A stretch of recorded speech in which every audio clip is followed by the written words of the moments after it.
Hello everyone, welcome to DSL classes. 500 questions की series में once again हम लेके आए ऑर्गेनिक केमिस्ट्री का पैटर्न 5। शुरू के पैटर्न 1 से 4 तक हम कर चुके हैं। About mechanism, name reaction, complete the reaction, इस टाइप से हम कर चुके हैं पैटर्न्स। एंड आज हम करने जा रहे हैं इंक्रीजिंग ऑर्डर और कंपैरिजन बिटवीन द पेयर्स के बारे में। ये पेयर्स आपके फंक्शनल ग्रुप पेयर्स नहीं है जो हमने लास्ट टाइम किए थे, ये कंपैरिजन उनकी प्रॉपर्टीज के बेस पर है, तो समथिंग डिफरेंट है ना। और all the patterns are very important. ये नहीं कि पहले वाले 4 इंपॉर्टेंट थे या आगे कॉन्सेप्चुअल पार्ट ज्यादा इंपॉर्टेंट है। Each and every pattern is important on the point of view of the board, क्योंकि हर पैटर्न से क्वेश्चन आता ही आता है। तो आप ये मान के चलिए कि हर पैटर्न की आपको प्रैक्टिस मेरे अकॉर्डिंग दिए गए क्वेश्चंस के अकॉर्डिंग आपको करनी ही है। एंड हाँ, ये प्रूफ जरूर है कि जो मैं बताऊंगी आपको उसमें से 100% आपका क्वेश्चन लगेगा ही लगेगा। तो जितना ये इम्पोर्टेंट है इंक्रीजिंग ऑर्डर एंड कंपैरिजन के क्वेश्चंस की प्रैक्टिस करना, उतना ही इम्पोर्टेंट एक चीज लेके आए हैं Unacademy all India championship test series, ascend नाम से। एनुअल एग्जाम की तैयारी हम करना शुरू कर ही चुके हैं, तो हम क्यों ना इस टेस्ट सीरीज को भी ज्वाइन कर लें, जिससे हमें ये भी पता चल जाए कि हम टॉप स्कोरर कैसे बन सकते हैं, या हमें अभी क्या कमी रह गई जिससे हमारे मार्क्स अभी थोड़े कम मिल रहे हैं प्री बोर्ड्स वगैरह में। तो ये एक रिवीजन टेस्ट सीरीज है टाइप से 6 to 12 के लिए, और खाली बोर्ड के लिए नहीं है, 6 से 12 हर क्लास के लिए। तो आपके घर में कोई भी आपका छोटा भाई बहन है या फिर पड़ोस में कोई पूछता है, बताओ उसे, क्योंकि आई बिलीव कि नॉलेज हमेशा देने से बढ़ती है, कभी कम नहीं होती। कि आप अपने पास ही रखें उस चीज को और किसी से शेयर ना करें। अच्छा, कोई भी चीज आपको अच्छी पता चलती है तो आपको हमेशा शेयर करनी चाहिए। ये जो टेस्ट सीरीज है ये आपके एनसीईआरटी के बेस पर ही है। एनसीईआरटी का ही क्वेश्चंस आएंगे, मतलब करिकुलम जो है वो एनसीईआरटी का ही है। एंड 1 घंटे की है, 11 से 12 में हो जाएगी ये कंप्लीट। एंड इसमें लगभग 30 to 40 क्वेश्चंस होंगे एंड एमसीक्यू टाइप ही हैं, जिसमें कोई नेगेटिव मार्किंग नहीं है, सबसे बड़ा पॉइंट। एंड आप कहेंगे इससे हमें फायदा क्या होगा, तो फायदा एक रिवीजन का तो है ही, जो आप रिवीजन करोगे अपने चैप्टर्स का इसके साथ साथ, प्लस इसके अलावा आपको विन विन सिचुएशन भी मिल सकती है। 5 लाख जीत के स्कॉलरशिप प्राइज जीतने की, लगभग 5 लाख के स्कॉलरशिप प्रोग्राम देने, इनका मतलब देने की वो है कि 5 लाख पर मंथ जो है ये स्कॉलरशिप प्रोग्राम जो है दे रहे हैं 6 से 12 के बच्चों को। तो आप क्यों अपना जो है लॉस कर रहे हैं, इसके में सीरीज में आप भी ज्वाइन करिए और आप भी स्कॉलरशिप भी जीतिए, है ना। और साथ साथ आप रिवीजन भी अपना एनुअल एग्जाम का करते रहेंगे, और कुछ एक्स्ट्रा करने की जरूरत नहीं है, आपको सिर्फ एनसीईआरटी का सिलेबस करना है। एंड वन मोर थिंग जो मैं आपको इम्पोर्टेंट बताऊं, कि आपको एनरोल करना है, आपको अपने आप को सबसे पहले लिंक दिया हुआ मैंने डिस्क्रिप्शन बॉक्स में, वहां से अपनी क्लास के अकॉर्डिंग आप उस लिंक पर जाएंगे, फॉर्म भरेंगे एंड कोई चार्जेस नहीं है। ये रिलैक्सेशन है कि आपको कोई चार्ज ही नहीं देना है, कोई फॉर्म का फीस नहीं है, आपको सिर्फ अपना देखो आपको हर तरह का बेनिफिट है। आपको रिवीजन मिलेगा, आपको प्राइजेस मिल सकते हैं स्कॉलरशिप के। मान लो प्राइज आप टॉप रैंकर्स में नहीं भी आते तो आपका रिवीजन तो प्रॉपर होगा ना अच्छे से, तो आप हर तरह से आप बेनिफिट में ही है, फ्री ऑफ कॉस्ट। तो चलिए अब हम आज के बेनिफिट की बात करें, रिवीजन करने चलते हैं about the increasing order and comparison between the different pairs according to their characters nature. तो पार्ट 1 पर चलते हैं। सबसे पहले हेलाइट्स, मैं पार्ट्स के अकॉर्डिंग कराऊंगी आपको इसका रिवीजन। पार्ट 1 में हेलाइट्स और हेलो एल्केन्स और हेलो एरीन्स हैं। इसमें ज्यादातर क्वेश्चन जो है वो आपको 3 तरह के मिलेंगे इस यहाँ पर पैटर्न। एक मिलेगा कंपैरिजन का, जैसे ये दिया हुआ है क्वेश्चन। दूसरा आपको इंक्रीजिंग ऑर्डर का मिलेगा, एंड SN1 SN2 के बेस पर। या फिर बॉइलिंग पॉइंट के बेस पर, एंड तीसरा आपको मिल सकता है इसमें चायरल एक्टिविटी के बेस पर। तो मैं तीनों टाइप के आपको प्रैक्टिस कराऊंगी, आप उस टाइप के क्वेश्चंस जरूर करिए। 100% गारंटी है कि इसमें से क्वेश्चन आपको लगना ही है। तो पहला क्वेश्चन चलिए देखते हैं कंपैरिजन कैसे किया जाता है। In the following pair of halogen compound which would undergo SN2 faster reaction. SN2 इन दोनों पेयर में से हमें कंपेयर करना है कि कौन सा कंपाउंड SN2 फास्टर देगा। ए पार्ट एंड देन ये मैंने बोर्ड का ही क्वेश्चन उठाया है, बहुत बार आ चुका है इस टाइप का क्वेश्चन, तो बोर्ड का ही लिया है मैंने ये। तो पॉज करिए, आप मेरे साथ रिवीजन कर रहे हैं तो आप क्या करा करो कि हर क्वेश्चन के बाद आप पॉज किया करो एंड देन आंसर मेरे साथ टैली किया करो। तो जल्दी से रीजन सोचो, पॉज करो वीडियो एंड SN2 किसके लिए फास्टर होगा एंड देन पहचानो इनमें से कौन सा कंपाउंड फास्ट देगा एंड देन टैली करो मेरे साथ। आई थिंक आपने पॉज करके खुद ट्राई किया होगा, एक कॉपी लेकर बैठा करो। तो क्योंकि पहला कंपाउंड जो था ये वाला जो कंपाउंड है ये प्राइमरी कंपाउंड है एंड वी नो कि SN2 जो है वो प्राइमरी हैलाइड्स फास्टर देते हैं। तो because it is a primary halide तो ये फास्ट रिएक्शन देगा कंपैरेटिवली सेकेंड वन से। एंड दूसरे पार्ट में क्योंकि कंपैरिजन करने के लिए हमारे पास सेम कंपाउंड है, दोनों ही पेंटेन के कंपाउंड है, दोनों प्राइमरी हैलाइड्स है, आप देख सकते हैं दोनों ही प्राइमरी हैलाइड्स है, कॉर्नर पर लगे हुए हैं। लेकिन डिफरेंस क्या है कि एक में हैलोजन आयोडो है और एक में क्लोरीन का एलिमेंट है।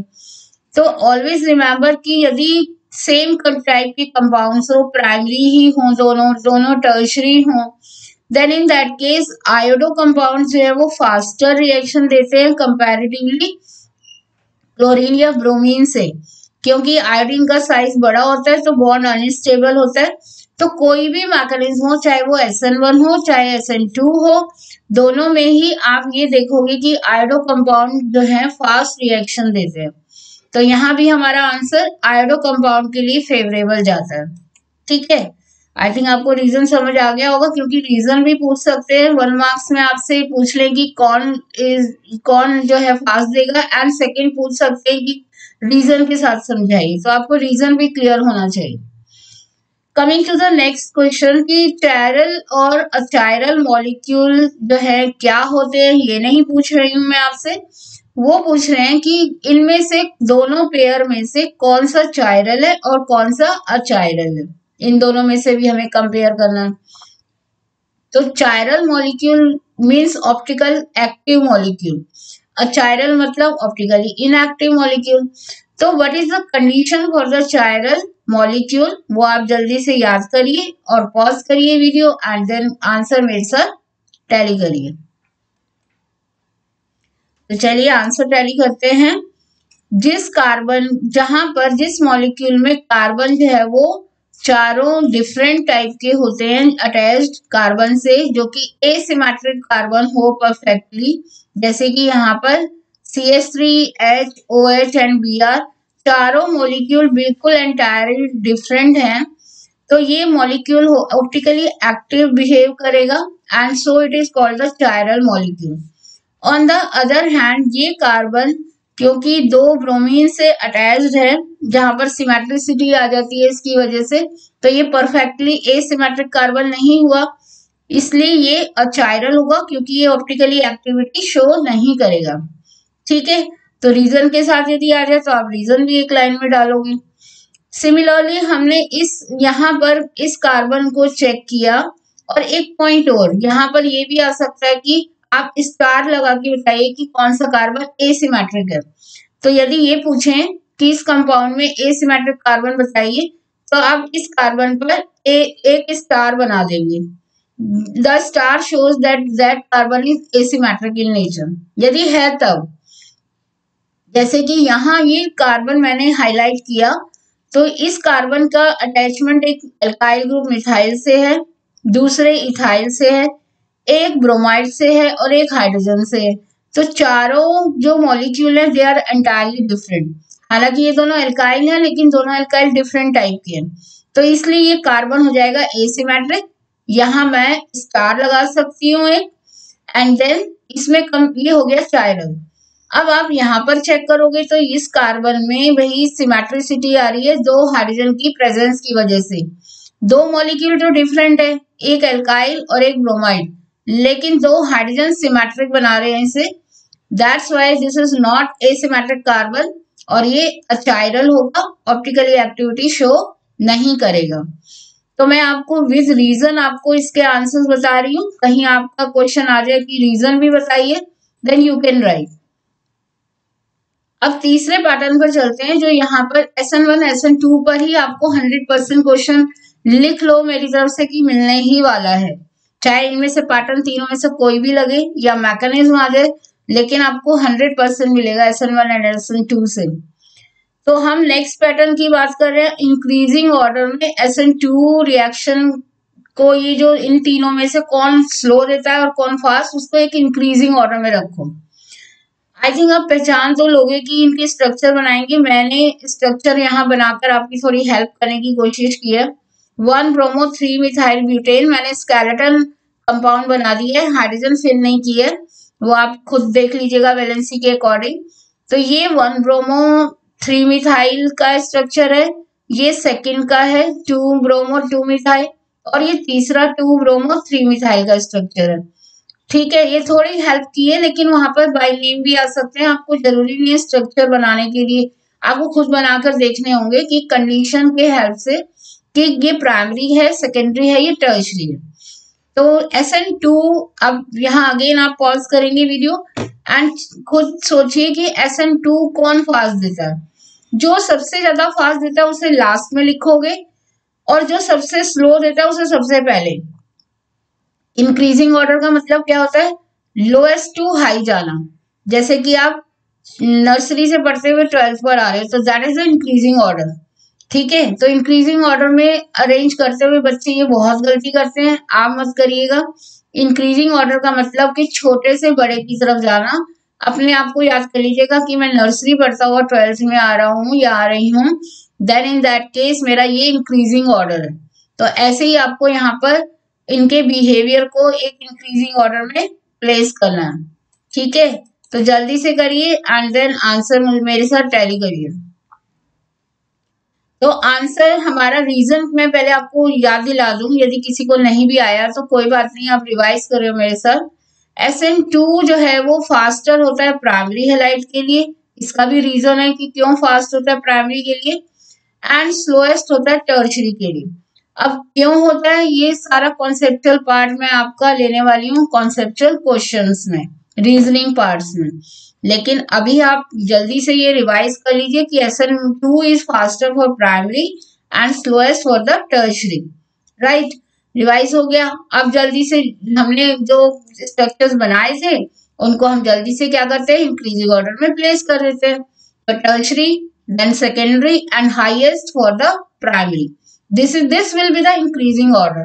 और साइन कैसे बनाना है, साइन ऐसे बनाना है, इसको उल्टा नहीं बनाना, नहीं तो आपका नंबर जो है वो क्रॉस हो जाएगा, एग्जामिनर कट कर देगा। चाहे आपका ऑर्डर ठीक भी हो लेकिन आपका साइन गलत हो गया तो पूरा 1 मार्क्स में आते हैं क्वेश्चन, तो आपका ये 1 मार्क्स पूरा आधा भी नहीं मिलेगा। सोचना मत कि आपको आधा भी मिलने वाला है।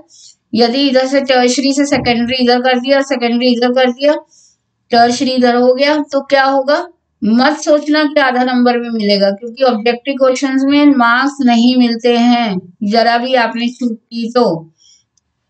इसलिए साइन का ध्यान रखना है और इंक्रीजिंग ऑर्डर में ऐसे प्लेस करना है। ये मैं आपको बार बार समझा रही हूँ क्योंकि मैं चेकिंग पर जब जाती हूँ तो मैक्सिमम कॉपीज में यही मिस्टेक मिलती है और हमें क्या करना पड़ता है, हमें क्रॉस करना पड़ता है। क्या करें, क्योंकि यदि ठीक करेंगे तो वो भी गलत है, दूसरे के साथ नाइंसाफी, ठीक नहीं कर सकते हैं, गलत चीज को ठीक कैसे करें, है ना।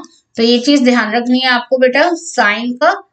मैं आपको साथ साथ चेकिंग का भी क्राइटेरिया बता रही हूँ क्योंकि मैं हर साल चेकिंग पर जाती रही हूँ, 20-25 साल AH ही रही हूँ, तो इन दैट केस मुझे थोड़ा पता है एग्जामिनर के माइंडसेट कैसे होता है या वहां पर क्या डायरेक्शंस मिलती हैं।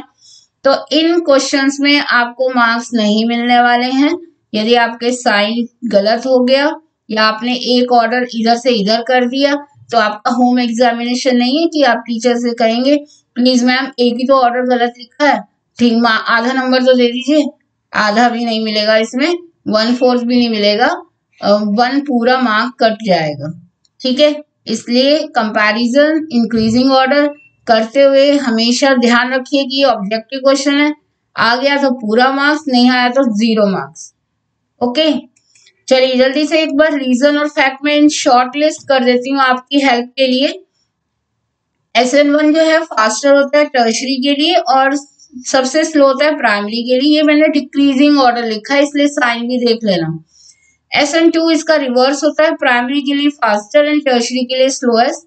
लेकिन दोनों ही केस में SN1 हो या SN2 हो, दोनों ही केस में यदि हैलोजन में डिफरेंशिएशन आता है तो it is faster for iodo and slowest for the chloro compound. Carbon asymmetric का मतलब क्या होता है कि वो 4 डिफरेंट मॉलिक्यूल से, बिल्कुल एंटायरली डिफरेंट मॉलिक्यूल से जुड़ा हुआ हो एंड देन वो ऑप्टिकली एक्टिव होगा, जिसे हम चायरल मॉलिक्यूल कहते हैं। एंड इसका रिवर्स, यदि कार्बन के पास चारों डिफरेंट नहीं है, एक भी सेम आ गया, दोनों हाइड्रोजन आ गई, दोनों एल्काइल सेम है, इन दैट केस वो ऑप्टिकली इनएक्टिव होगा और वो चायरल मॉलिक्यूल कहलाएगा। ठीक है, आई थिंक आपको पार्ट 1 के पैटर्न्स ये वाले क्लियर हो गए होंगे। इस टाइप के क्वेश्चंस जहां भी बुक से आपको मेरे NCERT से, एक्स्ट्रा सैंपल बुक से, वहां से निकाल के इनकी प्रैक्टिस करिए। ये 3 टाइप के आपको करने हैं हैलाइड्स में से। Now coming to the alcohol part second. पढ़ते हुए हमेशा ध्यान रखो, ये तो मेरी वीडियो आप देख रहे होंगे, पढ़ते हुए ध्यान रखिएगा कि जब भी आपको लगे कि आपका माइंड फुल हो गया है, सैचुरेटेड हो गया है, तो आप 1 घंटा तो रेगुलर पढ़ सकते हो, आधा पौन घंटा 1 घंटा पढ़ सकते हो। उसके बाद 5 मिनट का ब्रेक लेके पानी वानी पी के, डिहाइड्रेशन हो जाता है, माइंड ड्राई हो जाता है, तो वो लेना बंद कर देता है नॉलेज को। इन दैट केस आप थोड़ा पानी या कुछ बॉर्नविटा, डलवा की दूध या कुछ भी लेकर फिर आगे 5-10 मिनट के बाद दोबारा पढ़ना शुरू किया करो। तो यहाँ पर भी जैसे अभी लग रहा है कि यदि पार्ट 1 समझ आ गया, ब्रेक चाहिए तो 2 मिनट पॉज करो वीडियो, 5 मिनट पॉज करो एंड देन पार्ट सेकेंड पर आ जाओ। पार्ट सेकेंड है हमारा अल्कोहल, फिनोल एंड ईथर्स का। मैंने पूरा नाम नहीं लिखा है, थोड़ा आलसी टाइप की हो गई यहाँ पर मैं लिखते हुए कि अल्कोहल फिनोल के बाद ईथर कौन लिखे, अंडरस्टूड है ना।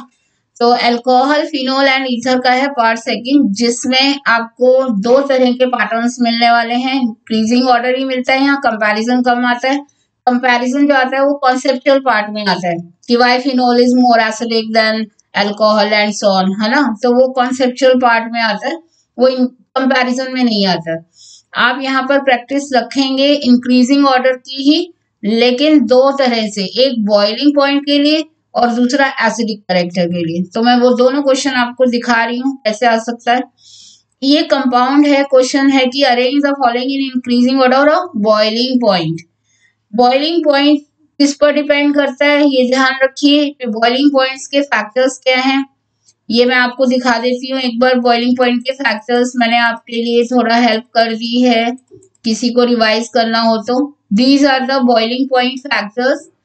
पहला है नेचर ऑफ ग्रुप या इंटरमोलिकुलर फोर्स, कि उसके साथ ग्रुप कौन सा लगा है, अल्कोहल लगा है, एसिड है, या एल्डिहाइड्स है, या हैलाइड्स है।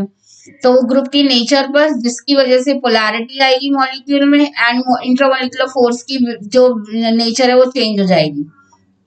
यदि इंटरमोलिकुलर फोर्स हाइड्रोकार्बन में है तो लंडन फोर्स होगा। हैलाइड्स में से लेकर आपके कोर्स में जो एमीन्स तक है, उन सब में आपको या तो हाइड्रोजन बॉन्डिंग मिलने वाली है या डाइपोल मूवमेंट, डाइपोल इंटरेक्शन मिलने वाला है। लेकिन डाइपोल इंटरेक्शन की भी इंटेंसिटी अलग अलग हो सकती है, वो आपको पोलैरिटी डाइपोल पर डिपेंड रहते हुए ध्यान रखना पड़ेगा। दूसरा, नंबर ऑफ साइड चेन्स। जितनी ज्यादा नंबर ऑफ साइड चेन्स होंगी उतना ज्यादा आपका बॉइलिंग पॉइंट, मेल्टिंग पॉइंट इस कंपाउंड का कम हो जाएगा। रिवर्स फैक्ट, क्योंकि सरफेस एरिया बढ़ जाता है तो कॉम्पैक्टनेस कम हो जाती है।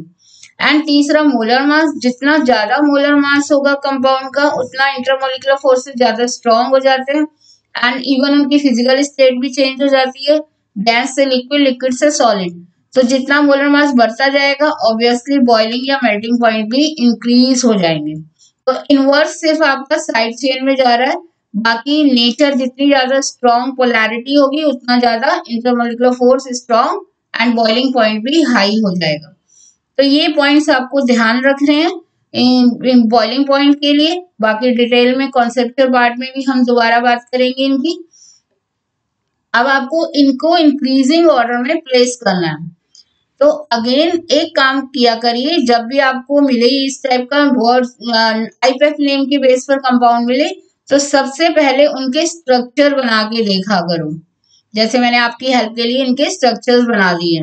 मीथेनॉल CH3OH, प्रोपेनॉल प्रोपेन 1ऑल, इथेनॉल एंड सॉन, ब्यूटेन 2ऑल ये हो गया, ब्यूटेन 1ऑल हो गया एंड पेंटेन 1ऑल। अब आप यहाँ देखोगे स्ट्रक्चर वाइज तो सिर्फ इसमें साइड चेन यहाँ आ रही है, बाकी सब स्ट्रेट नॉर्मल कंपाउंड्स हैं, है ना। तो पहले हम ऐसे दिमाग लगा के थोड़ा सा देख लेते हैं कि इसमें डिफरेंस कहाँ कहाँ आ रहा है। दूसरा डिफरेंस ये आ रहा है कि सबके मोलर मास एक एक कार्बन की चेन बढ़ रही है। ये मीथेनॉल है, ये इथेनॉल, ये प्रोपेनॉल, ये ब्यूटेनॉल, ये पेंटेनॉल। तो इनमें सब में एक एक कार्बन की चेन बढ़ती जा रही है, means increase in the molar mass having the same situation of the functional group.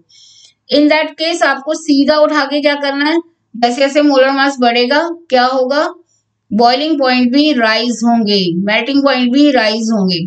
तो यहां से हम 1 देन 2 देन 3 देन 4 ऐसे ही जाएंगे, 1 2 3 ऐसे जाएंगे, एक एक कार्बन जैसे बढ़ रहा है बॉइलिंग पॉइंट भी बढ़ रहा है।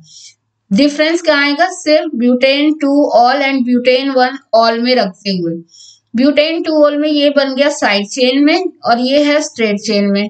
तो जिनमें साइड चेन होती है उनका बॉइलिंग पॉइंट कम होता है, जिनमें साइड चेन नहीं होती जैसे ये स्ट्रेट है तो इसमें बॉइलिंग पॉइंट ज्यादा हाई रहेगा। तो जब हम ब्यूटेन पर आएंगे तो ये पहले लिखा जाएगा और ये उससे हायर वन पे जाएगा, है ना। Easy question. तो 1 2 3 एंड देन 4 देन 5 एंड ये हो गया हमारा हाईएस्ट पॉइंट पर 6। तो ये हमारा इंक्रीजिंग ऑर्डर रहेगा इसका, melting point and boiling point का। और विद रीजन आ जाए तो रीजन के साथ भी आप तैयार हैं बिल्कुल देने के लिए इसका, ठीक है। अब दूसरा पैटर्न देखते हैं एसिडिक करेक्टर का। बहुत फेवरेट है मेरा क्वेश्चन, मैं कई बार मतलब जब भी मैं स्कूल में देती हूँ तो मैं हमेशा ये क्वेश्चन तो जरूर उठा कर देती हूँ, my favourite question. Arrange the following in increasing order of acidic character. इन सारे कंपाउंड को मिक्स करके हमें दे दिया है भैया, छांटो अलग अलग और इंक्रीजिंग ऑर्डर में प्लेस करो एसिडिक बिहेवियर के अकॉर्डिंग। तो वंस अगेन हम रिवाइज करते हैं, एसिडिक करेक्टर किस पर डिपेंड करता है। एसिडिक करेक्टर अल्कोहल में डिपेंड करता है नंबर ऑफ विथड्रॉइंग ग्रुप या लीविंग ग्रुप पर। जितना ज्यादा लीविंग ग्रुप होंगे एसिडिक करेक्टर डाउन हो जाएगा, जितने ज्यादा विथड्रॉइंग ग्रुप होंगे खींचने वाले अपनी तरफ वो उतना ज्यादा हाई हो जाएगा। अब विथड्रॉइंग ग्रुप होते हैं NO2 COH OH and CHO and leaving group होते हैं मिथाइल फिनाइल वगैरह। दूसरा फैक्टर है नेचर ऑफ सब्स्टिट्यूएंट, कि ये सब्स्टिट्यूएंट जो है वो एक दूसरे से कंपैरिजन में कितना पावरफुल है, तो उसका ऑर्डर याद होना चाहिए। जैसे NO2 एंड COH बहुत पावरफुल है एल्डिहाइड कीटोन से, तो हम इनको ज्यादा हायर प्रायोरिटी पर रखेंगे एसिडिक करेक्टर में, एल्डिहाइड कीटोन को बाद में देंगे यदि ये दोनों हो एक में। तो वैसे इस टाइप का क्वेश्चन कम आता है, मतलब बहुत ही रेयर दिखाई दिया है मुझे कि दो फंक्शनल ग्रुप एक साथ कंपेयर कराए हो एसिडिक करेक्टर में। तीसरा करेक्टर है डिस्टेंस ऑफ सब्स्टिट्यूएंट, कि जो NO2 या COH ग्रुप है वो OH ग्रुप से या जो भी हमारा मेन फंक्शनल ग्रुप है OH जैसे फिनोल में हम कंपेयर कर रहे हैं तो वो उससे कितनी दूर है। जितना पास होगा उतना स्ट्रॉन्ग इफेक्ट, जितना दूर होगा उतना वीक इफेक्ट। तो ये आपको पॉइंट्स ध्यान रखने हैं इसके लिए, जो मैंने एक बार रिवाइज करा दिया आपको। अब देखते हैं क्वेश्चन पर वापस आते हैं। As we know phenols are more acidic than alcohol. हमेशा याद रखिए फिनोल ज्यादा एसिडिक होता है इथेनॉल वगैरह अल्काइल अल्कोहल से। अब क्यों होता है वो सब हम कॉन्सेप्चुअल पार्ट में देखेंगे। तो यहाँ फिनोल जो है मेरा मेन इंपॉर्टेंट कंपाउंड है, सेंटर पॉइंट है। अब यदि इसके साथ कोई एल्काइल ग्रुप जुड़ा हो, जैसे यहाँ एल्काइल ग्रुप है जो कि लीविंग ग्रुप है, तो ये एल्काइल ग्रुप इसके एसिडिक कैरेक्टर को कम कर देगा, जो है उसका उससे भी कम कर देगा। तो ये सबसे लोएस्ट पॉइंट पर आ जाएगा। एंड देन यदि विथड्रॉइंग ग्रुप्स हैं, जैसे मैक्सिमम सब में विथड्रॉइंग ग्रुप लगा है, NO2 लगा है, यहाँ NO2 लगा है, इसमें 3 NO2 लगे हैं, इसमें 2 लगे हैं, तो NO2 की डिस्टेंस कितनी है, इन दोनों में एक ही है ये दोनों NO2, तो NO2 की OH से डिस्टेंस कितनी है इस पर डिपेंड करता है एसिडिक कैरेक्टर। दूसरा फैक्टर, तो NO2 जितना क्लोज होगा उतना ज्यादा इफेक्ट देगा, स्ट्रॉन्ग एसिडिक कैरेक्टर उतना ज्यादा बढ़ा देगा। तो ये जो है ज्यादा होगा पावरफुल कंपैरेटिवली इससे, क्योंकि यहाँ NO2 इसकी पैरा पॉइंट पर है, तो काफी दूर हो गया इफेक्ट देने के लिए। जितना दूर होगा उतना एसिडिक कैरेक्टर इतना अच्छे से नहीं आ पाएगा। दैट मीन्स ये इन दोनों को कंपेयर करूं तो ये वीक है, स्ट्रॉन्ग नहीं है ज्यादा, ये ज्यादा स्ट्रॉन्ग है इससे। ठीक है, समझ रहे हैं पॉइंट्स को। एंड जितना ज्यादा NO2 ग्रुप होंगे, विथड्रॉइंग ग्रुप होंगे, जैसे यहाँ 2 हो गए, तो वो नेचुरली इन दोनों से भी ज्यादा स्ट्रॉन्ग एसिडिक कैरेक्टर देगा। एंड 3 है तो सबसे ज्यादा स्ट्रॉन्ग एसिडिक कैरेक्टर। तो अब आप समझ रहे हो कि कैसे हम अरेंज कर सकते हैं इन्हें। ये है इनका इंक्रीजिंग ऑर्डर का अरेंजमेंट। अगेन मैं याद दिला दूं, इनकी जो साइन बीच में लगाए हैं ये आपको ध्यान रखने हैं कि इंक्रीजिंग ऑर्डर में ये किस टाइप से लगते हैं। हमेशा जो बड़ा होता है उस साइड ओपन एरिया रहता है, और जिधर जो छोटा होता है कंपैरेटिवली वहां आप क्लोज्ड एरिया रखते हो, ये ध्यान रखिएगा। ये इसका इंक्रीजिंग ऑर्डर हो जाएगा। Methyl phenol, then phenol, nitrophenol, then I think एक मैंने यहाँ छोड़ दिया है, उसे आप अरेंज कर लेना। यहाँ पर आएगा para nitrophenol, and then di nitrophenol and tri nitrophenol which is also called picric acid. तो इससे पहले मैं एक लिखना भूल गई हूँ, सॉरी फॉर दैट। इससे पहले आप लिखेंगे पैरा नाइट्रोफिनोल का, जो मैं यहाँ पर एक लिखना भूल गई हूँ, ये वाला। ठीक है, तो याद से आप लिख लीजिएगा, आप मिस मत करिएगा। तो ये मेरा रीजनिंग एंड फैक्ट का शॉर्ट पार्ट है, आपके लिए ब्रीफिंग पॉइंट है। इसे एक बार अपने कॉपीज में लिख लीजिए, अच्छे से रिवाइज कर लीजिए, इससे आपको काफी हेल्प मिलने वाली है इंक्रीजिंग ऑर्डर डिक्रीजिंग ऑर्डर में। तो ये हमारा आज का पार्ट हो गया, पार्ट 1 एंड 2 दोनों के इंक्रीजिंग ऑर्डर कंपैरिजन मैंने आपको रिवाइज करा दिए हैं। अब हम इसके बाद नेक्स्ट में लेके आएंगे 2 पार्ट्स जो रह गए हमारे, एल्डिहाइड कीटोन एसिड्स एंड कौन सा, एमाइंस, राइट। लाइसोनियम सॉल्ट तो है ही नहीं उसमें। तो हम नेक्स्ट पार्ट, हमारा पैटर्न अभी यही रहेगा इंक्रीजिंग ऑर्डर एंड कंपैरिजन का, लेकिन उसका पार्ट 2 रहेगा, क्योंकि मुझे लग रहा है आप थक गए होंगे। तो अब आप क्या करेंगे, ब्रेक लेंगे, इसके क्वेश्चंस रिवाइज करेंगे, एंड देन मेरी नेक्स्ट वीडियो का वेट करेंगे। ठीक है, टिल देन बाय।